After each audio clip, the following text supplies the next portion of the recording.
El cielo sobre la zona desértica era de un gris profundo, pesado, como si el mundo estuviera conteniendo la respiración. No había viento, ni aves, ni un solo sonido. Solo el zumbido creciente, sordo, que venía desde lo alto. El comandante Ethan Riel lo sintió antes de oírlo. Un temblor leve en el suelo, como el rugido lejano de una tormenta enterrada bajo la tierra. Caminó hacia la plataforma de observación, el polvo seco crujiendo bajo sus botas. Encendió el visor y enfocó hacia el horizonte. Entonces lo vio. La nave. No era grande, apenas el tamaño de una estación de carga, pero su forma era imposible de describir con precisión, como si la materia que la componía se reescribiera constantemente. Fluía, cambiaba. Hería la vista y al mismo tiempo atrapaba la mirada. La estructura descendía lentamente, arrastrando columnas de fuego azul por debajo, fundiendo la arena del desierto. No había armas visibles, ningún escudo, solo un descenso controlado, desesperado. Ethan no se movió. Sabía lo que significaba. No era un ataque, era una súplica. La base se activó de inmediato. Torres de defensa cargadas, señales de alarma internas, drones de contención. El personal de seguridad se movilizó sin una palabra, entrenados para reaccionar a cualquier contacto. Pero esta vez nadie disparó, porque todos sabían lo mismo que Ethan.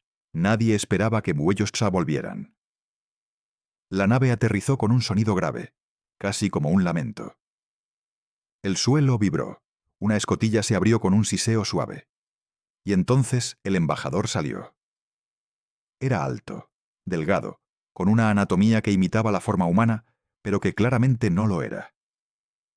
Su piel brillaba como obsidiana líquida. Tenía 4 ojos, 2 de los cuales estaban cerrados. Iba desarmado, las manos desnudas. Caminaba despacio, sin mirar directamente a nadie. Elías lo reconoció. «Es un Huerán», dijo en voz baja, «uno de los altos del Consejo Galáctico». El resto de los soldados no reaccionó. Estaban entrenados para contener emociones, pero incluso ellos tragaron saliva. Los Huerán no eran diplomáticos. Eran jueces. Hace más de 20 años, ellos fueron quienes votaron por el buen aislamiento de la Tierra. Ellos declararon que los humanos eran una especie incompatible con la armonía galáctica. Que el instinto de agresión, de competencia, de conquista, era demasiado fuerte en nosotros. Nos apartaron del resto, censuraron nuestra tecnología, bloquearon nuestros canales de comunicación interestelar, cerraron todos los portales, y ahora uno de ellos caminaba por nuestro suelo, sin escolta. Solo cuando llegó al límite del perímetro, se detuvo. Ethan bajó por la rampa y lo observó con firmeza. No extendió la mano. No saludó. «Vienes sin permiso», dijo con voz tensa. El Huerán inclinó la cabeza. «Vengo con necesidad». El acento era denso, la voz profunda, modulada, como si cada palabra le costara esfuerzo. «Los tuyos nos cerraron la galaxia en la cara, nos aislaron, nos señalaron como amenaza. ¿Y ahora vienes a pedir?» «No pido en nombre de los míos», respondió el Huerán. «Vengo en nombre de todos los demás». Ethan frunció el ceño. «¿Los demás?» «Las razas que aún viven, las que aún resisten. Todas las que ustedes una vez llamaron civilizadas». Un silencio denso cayó entre ellos. Incluso el viento parecía haberse detenido. «¿Resisten qué?», preguntó Ethan. El Huerán alzó la vista por primera vez. Sus ojos, 4 ahora abiertos, brillaban con un fulgor extraño. No miedo, no súplica, algo más primitivo, algo que no había visto antes en ellos. «La extinción», dijo. «Ellos vienen, fríos, sin idioma, sin alma, un enjambre que no piensa, que no se detiene. Los llamamos el silencio, porque eso es lo que dejan cuando pasan». Ethan cruzó los brazos. «¿Y qué tiene que ver eso con nosotros?» «Todo». «¿Por qué?» «Porque son inmunes a la razón, a la lógica, a la moral. Y porque solo ustedes Los humanos saben cómo destruir sin dudar, cómo ganar no por virtud, sino por instinto, por ira, por supervivencia brutal. Ethan lo miró fijo. La idea era absurda, insultante. Ellos venían a pedir ayuda a aquellos que habían llamado bestias. ¿Vienes a liberar la jaula que ustedes mismos construyeron?, preguntó con frialdad. Venimos a liberar a los monstruos, dijo el Huerán, porque son los únicos que podrían detener a los otros. El silencio volvió a caer, pero esta vez era diferente. Ya no era paz. Era preludio. El preludio de una decisión que cambiaría no solo el destino de la Tierra, sino de todo lo que quedaba con vida. Las reuniones del Alto Consejo Humano no ocurrían a menudo. Desde el aislamiento impuesto por el Consejo Galáctico, la Tierra se había vuelto una entidad cerrada, autosuficiente, pero desconfiada. Las ciudades bajo cúpulas, los cielos limpios gracias a décadas de tecnología reciclada, y una población que aprendió a vivir sin mirar hacia las estrellas. Pero esa mañana todos los representantes estaban presentes. En la sala central del complejo de Ottawa, los líderes militares, científicos y diplomáticos ocupaban sus asientos. Una proyección en el centro mostraba la imagen congelada del embajador Huerán, capturada desde la plataforma de aterrizaje. Su cuerpo negro como obsidiana, su mirada múltiple, y detrás de él, la nave que parecía desgastada hasta la médula. No es una trampa, dijo la doctora Rao, jefa de inteligencia interestelar. La nave no tiene armamento activo. De hecho, apenas sostiene su campo gravitacional. Eso no cambia el hecho de que es un enemigo, gruñó el general Hakim, golpeando suavemente la mesa con el puño. No olvidemos que fueron ellos los que nos sentenciaron. Y no sin razón, interrumpió alguien más. Nos lo ganamos. Las miradas se volvieron hacia el coronel retirado Miles Tenen, antiguo estratega del conflicto de Adara. Él no evitó sus ojos. Matamos a millones. Colonizamos mundos que no nos pertenecían. Manipulamos climas, genomas, culturas. ¿Esperaban que nos aplaudieran? Eso fue hace décadas, respondió Rao. Y desde entonces hemos cambiado. ¿Pero ellos cambiaron?, preguntó otra voz. ¿O solo vinieron porque no les queda nadie más? Ethan, presente en calidad de testigo directo, no había dicho nada hasta ese momento. Pero entonces se puso de pie. No vinieron por diplomacia, dijo. Vinieron por miedo, silencio. Según el embajador, las razas del Consejo están siendo eliminadas una por una. No hay tregua. No hay comunicación. El enemigo solo avanza. Lo llaman el silencio. ¿Qué sabemos de eso?, preguntó Rao. Nada. No tenemos acceso a sus redes desde hace años, pero la nave del Huerán trae registros. Visuales energéticos. En una semana sabremos si mienten. Pero, si dicen la verdad, el Consejo Galáctico ya no existe. Al fondo, una voz se alzó. ¿Y qué quieren de nosotros exactamente? Quieren que peleemos, dijo Ethan sin suavizarlo. Que hagamos lo que ellos no pueden, que actuemos como humanos. Un murmullo de incomodidad recorrió la sala, como una vieja herida a la que alguien volvía a tocar. La presidenta del consejo, una mujer de cabello blanco recogido y voz firme, intervino por fin. Pasamos 20 años reconstruyendo, educando en la contención, enseñando que la rabia no es solución. ¿Y ahora quieren que liberemos ese lado que reprimimos? Sí, respondió Ethan, porque ese lado es lo único que los puede salvar. Nadie respondió, pero todos entendieron. Más tarde ese día, Ethan caminaba por uno de los antiguos centros de defensa, hoy convertido en museo. Las paredes estaban cubiertas de fotografías antiguas, soldados, campos de batalla, planetas lejanos. Se detuvo frente a una imagen en particular, Un escuadrón humano descendiendo en una ciudad alienígena. Fuego detrás. Las expresiones endurecidas. Recordaba ese día. Él estaba allí. No se sentía orgulloso, pero tampoco se arrepentía.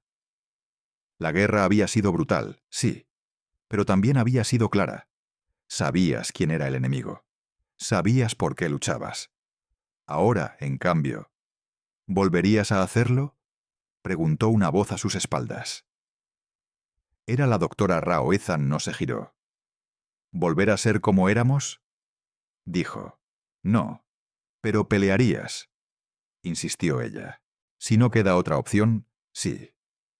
Rao caminó junto a él. Miró la foto. Sus ojos eran distintos, más tristes, más realistas. Ellos nos temen por lo mismo que ahora suplican, porque no tenemos límites cuando peleamos. Por eso ganamos guerras, dijo Ethan, porque no sabemos rendirnos. Ella asintió con gravedad. Y por eso también nos encerraron. Ambos guardaron silencio un momento. Luego, Rao suspiró. He leído los registros iniciales del Huerán. Si siquiera la mitad es cierta, las otras especies no tienen posibilidades. Son demasiado estructuradas, demasiado nobles. Nunca enfrentaron algo que no jugara limpio.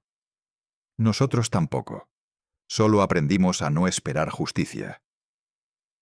Cuando se alejaron, la luz del atardecer atravesaba los ventanales del museo. El cielo seguía gris. Pero no era el gris del olvido. Era el gris que precede a la tormenta. Una que llevaba demasiado tiempo acumulándose. La decisión no se tomó oficialmente. No hubo votos ni declaraciones públicas. Solo una orden informal transmitida en voz baja por los pasillos de comando. No autorizamos una intervención, pero no impediremos que ocurra. Eso bastaba. Ethan se puso en marcha. Con el aval silencioso de la cúpula, accedió a uno de los archivos más restringidos de la era post-aislamiento. La lista de los inactivos. Soldados, estrategas, ingenieros y operativos que habían sido apartados tras el cierre de los portales interestelares. No porque fueran inútiles. Todo lo contrario. Eran los más letales, los más impredecibles, los que sabían ganar guerras sucias. Y también los más peligrosos. El primero estaba en una colonia minera, bajo identidad falsa. Se hacía llamar John, pero su nombre verdadero era Aran Drek, el artífice del protocolo de niebla negra en el conflicto de Tau Ceti, una maniobra que costó 3 millones de vidas, pero que detuvo una invasión masiva en menos de 6 horas. Aran no hablaba mucho, pero cuando vio a Ethan en el bar oxidado, solo dijo: ¿Quién quiere morir ahora? El segundo era una mujer. Maeve Santos, excomandante de infiltración planetaria, condenada al exilio perpetuo después de una operación encubierta en una colonia neutral. Vivía en las ruinas de una estación orbital, cultivando bacterias regenerativas y soñando con el vacío. Cuando Ethan la localizó, ella lo miró fijamente durante minutos antes de decir: ¿De verdad te dejaron sacarme? No me dejaron. Me distrajeron lo suficiente. Ella sonrió. Entonces sí valdrá la pena. Uno a uno, fueron reuniéndose. Viejos espectros. Sombras del pasado. Algunos más máquina que carne, otros con cicatrices que ni la regeneración podía borrar. Ninguno pidió detalles. Solo querían saber lo esencial. ¿Quién era el enemigo y cuál era el objetivo? Y cuando Ethan dijo la palabra silencio, todos lo entendieron, porque aunque no lo conocieran, reconocían el patrón. Un enemigo absoluto, sin moral, sin negociación, solo aniquilación. La única respuesta posible: aniquilar de vuelta. Mientras el equipo se formaba en la clandestinidad, el embajador Huerán seguía en la base bajo estricta vigilancia. No se quejaba. No hablaba. Solo observaba. Una noche, Ethan se acercó a su celda. ¿Sabías que vendríamos?, le preguntó. El Huerán alzó la mirada, sus ojos con ese brillo constante, casi doloroso. Sabía que ustedes no podían resistirse. Están hechos para esto. para la guerra, para la acción, para el movimiento, para la respuesta directa a la amenaza. Nosotros dudamos, debatimos, evaluamos. Ustedes actúan. Por eso nos temen. Ethan lo estudió un segundo. ¿Y por eso ahora nos quieren? No, los queremos porque ustedes no entienden la derrota.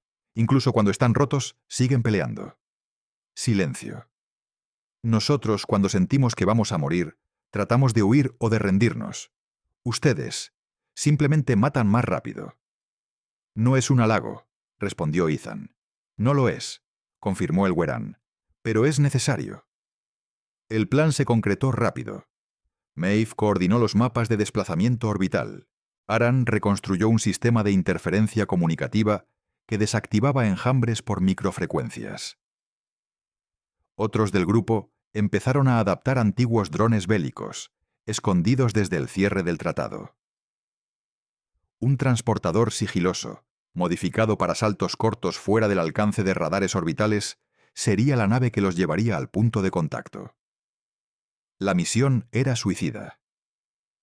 El enemigo, según los registros del Huerán, no respondía a energía, ni a mensajes, ni a patrones reconocibles. Solo devoraba. Avanzaba como una plaga, colapsando sistemas solares enteros sin motivo, sin pausa. ¿Y si esto es una trampa?, preguntó Aran. Entonces seremos los primeros en saberlo, respondió Ethan. El silencio volvió. Cada uno de los miembros del equipo sabía lo que estaba en juego. La Tierra seguía en cuarentena, protegida.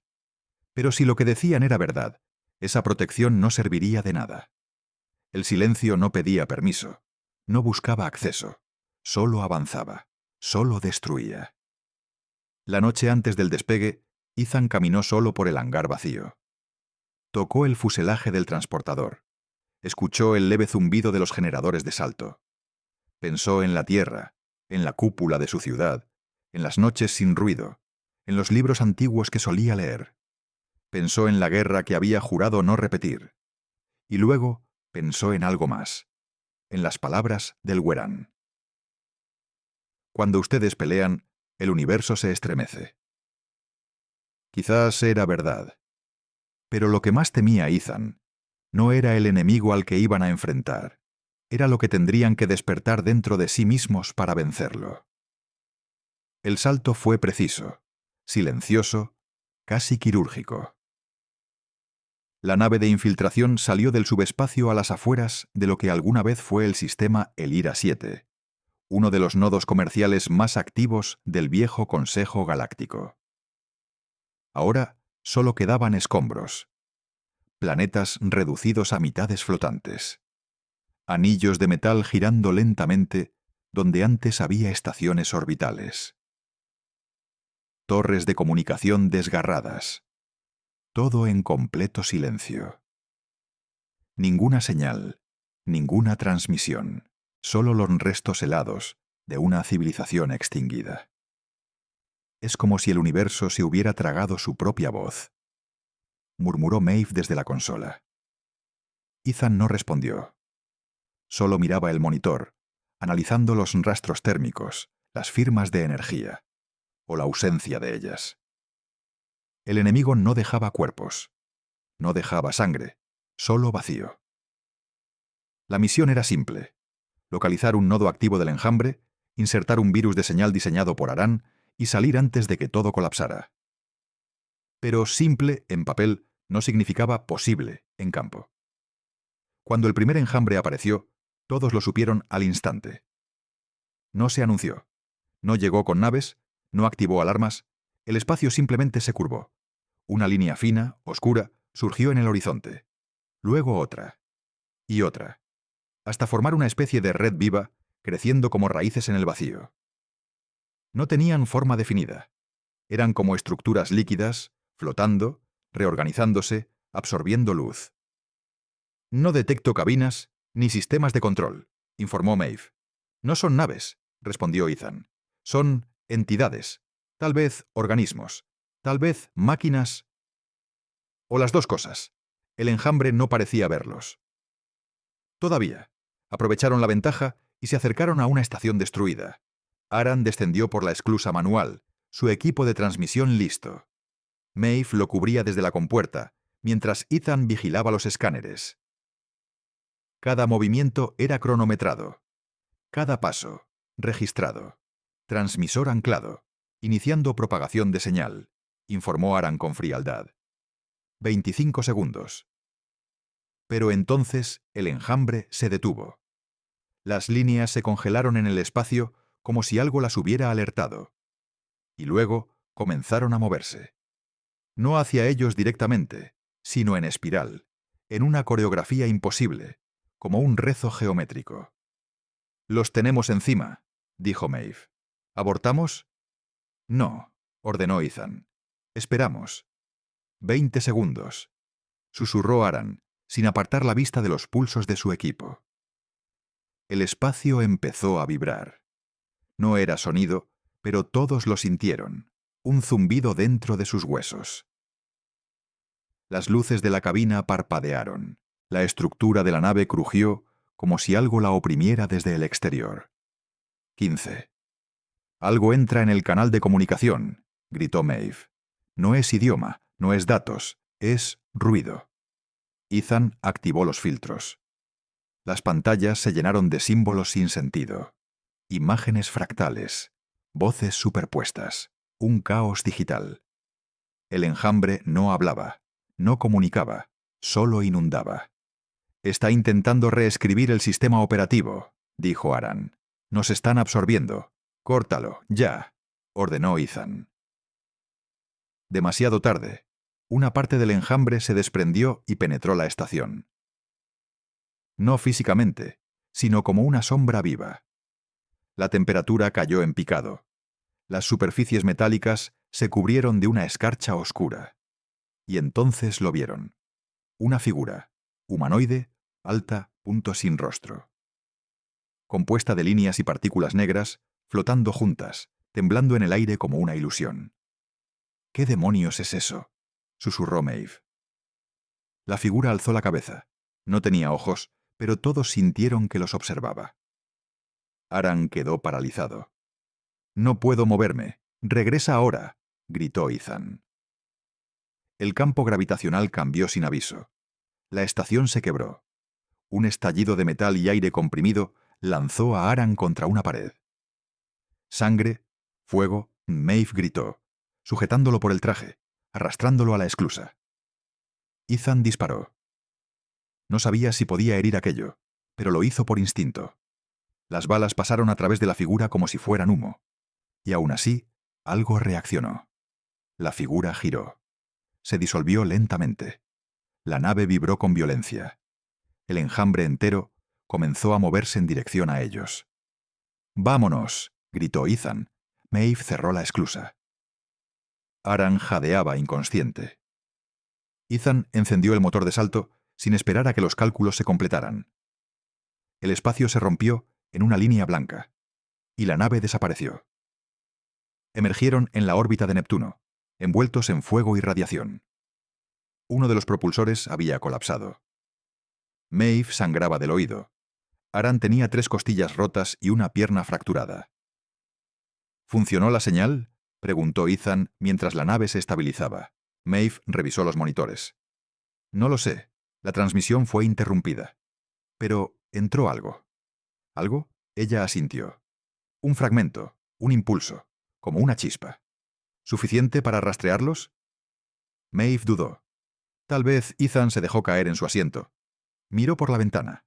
A lo lejos, la tierra, azul, frágil, aún ignorante de lo que se acercaba. La misión no fue un éxito, tampoco un fracaso. Fue una advertencia, y el principio del regreso. Porque ahora los humanos sabían una verdad aterradora. El enemigo no quería dominarlos, solo quería borrarlos. Y lo haría sin ira, sin emoción, como quien apaga una llama. Regresaron a la Tierra en silencio.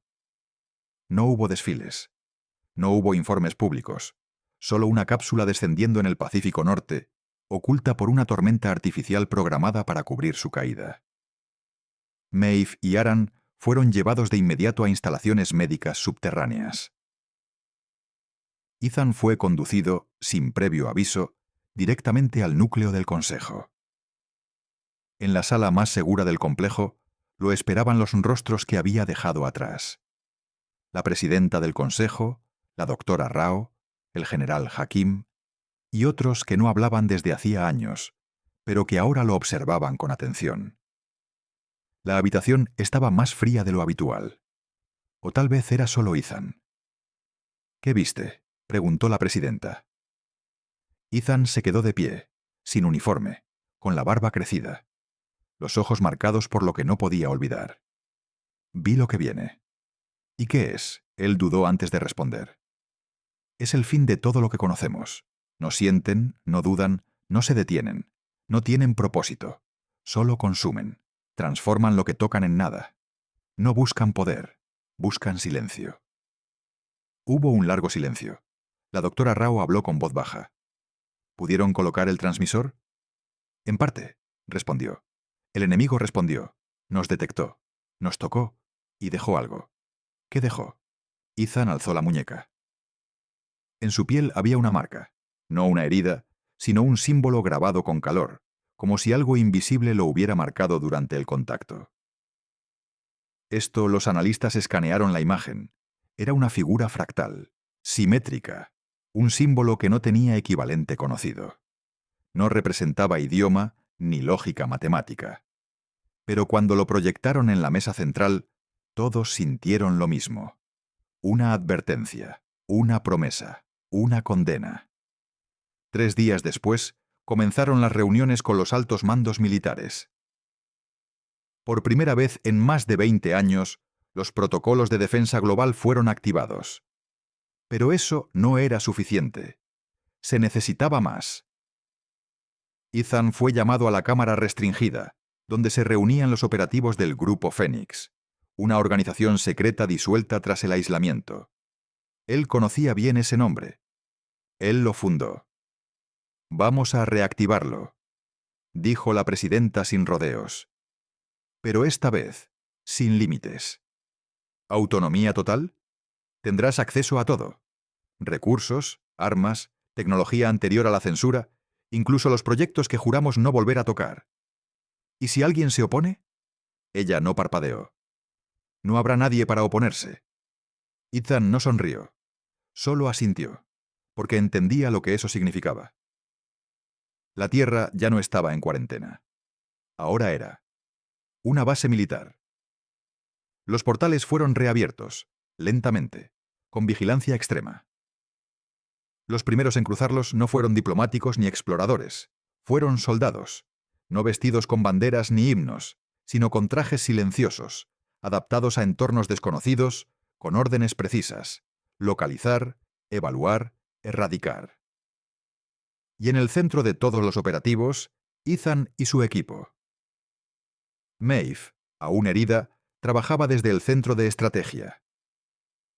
Aran, con la pierna reconstruida con partes sintéticas, dirigía el desarrollo de nuevas armas basadas en los restos energéticos del enjambre.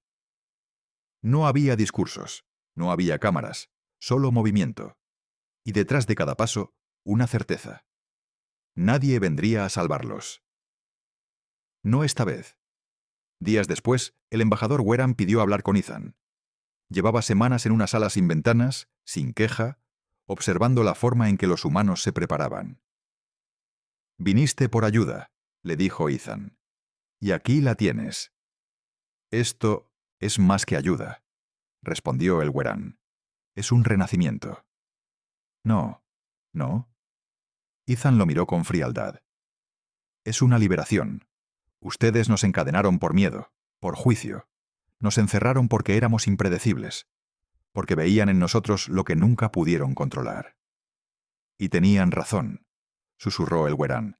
Ethan se acercó lentamente. «Pero cometieron un error». «¿Cuál?» «Pensaron que el peligro era lo que hacíamos». «Pero no, el peligro es lo que estamos dispuestos a hacer cuando ya no tenemos nada que perder». El embajador bajó la cabeza. En su especie, ese era un gesto de rendición. «Entonces hemos soltado a los lobos». Ethan asintió. «Y ustedes dejaron la puerta abierta». La última escena fue breve. Un hangar, una nueva nave, negra como la noche, sin identificación. Ethan subiendo por la rampa. En su mano un pequeño dispositivo, un fragmento de código extraído del enjambre. Aún sin comprender, aún sin traducir, un científico se le acercó. ¿Y si esto es lo que ellos querían? ¿Y si todo esto fue parte del plan del silencio? Ethan respondió sin detenerse. Entonces vamos directo al corazón del infierno. ¿Y si no salimos? Se volvió y dijo con voz firme. Entonces sabrán que estuvimos allí. La compuerta se cerró. La nave desapareció entre la niebla. Y así los humanos, la especie temida, la raza aislada, los indeseados, volvieron al escenario galáctico. Pero esta vez no como conquistadores, ni como diplomáticos, sino como la última línea de fuego antes del olvido.